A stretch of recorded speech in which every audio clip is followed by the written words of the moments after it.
Good afternoon, everybody. It's Sunday, oh my goodness, it's the 10th of June today. Today's the planting deadline for soybeans in South Dakota in Tripp County, which is what county I am in. And we've got 2 inches of rain in the last few days, so it's too wet to be planting soybeans, so we're cutting a rye field here. I haven't made a video on this rye field. Actually, I did make a video, but the wind was blowing so strong that day that it didn't turn out, and I haven't had a chance to get back to it since. But we're out cutting this rye field. I'm traveling in between 8 and 12 miles an hour, just depending on how I feel. But everything seems to be going pretty good. My wife was going to drone me on this field of rye, but unfortunately the wind's blowing. I'll just look and see what the wind is blowing, so then I can tell you the truth. I'm going to look at my app on my phone.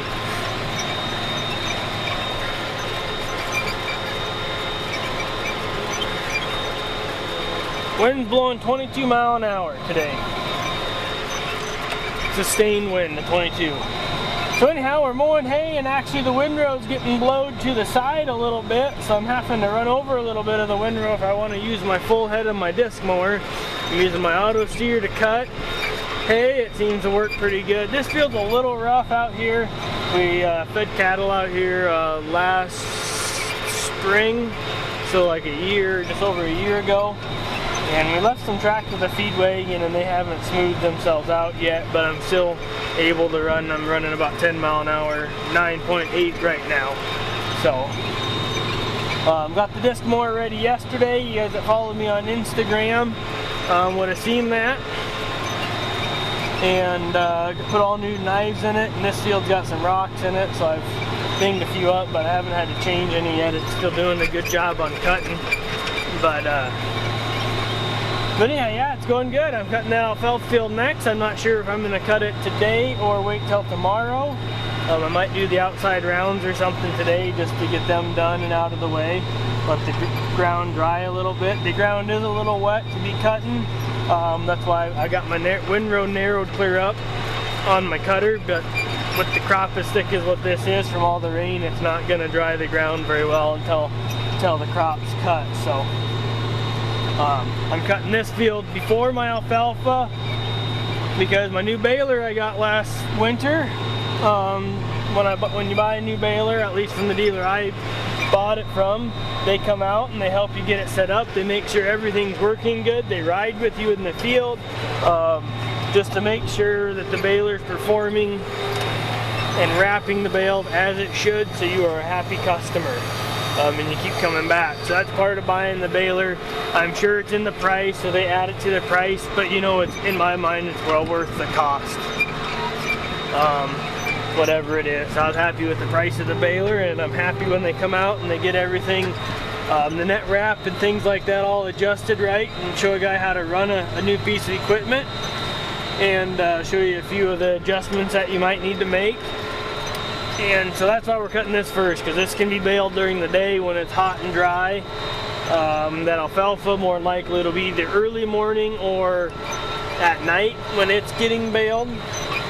And obviously the baler guy does not want to come out here at 10 o'clock to come set up a baler. It needs to be done during the day. So I'm hoping we can get everything fine-tuned on this rye field, and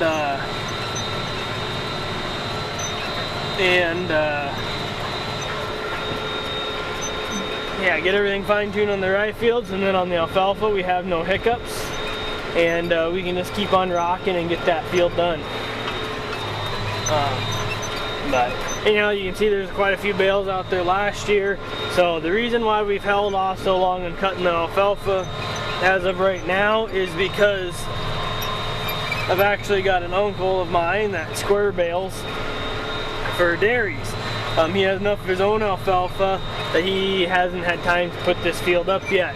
So the plan is we held off on first cutting, and we're going to try to get it so it lines up when he's done with his. He can come here and square bale that field the second and third cutting. In our in our program right now with our cattle, we really don't need that much extra protein. We can buy protein cheaper in some supplements. Then we can actually grow it in our alfalfa.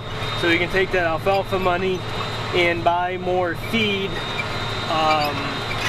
more of the feed we need with it, and it's going to be a win-win for us. Not sure why these spots are out here every once in a while, but they're not very often. But I would get out and show you how tall this rye is, but I think you guys will get an idea of what it looks like.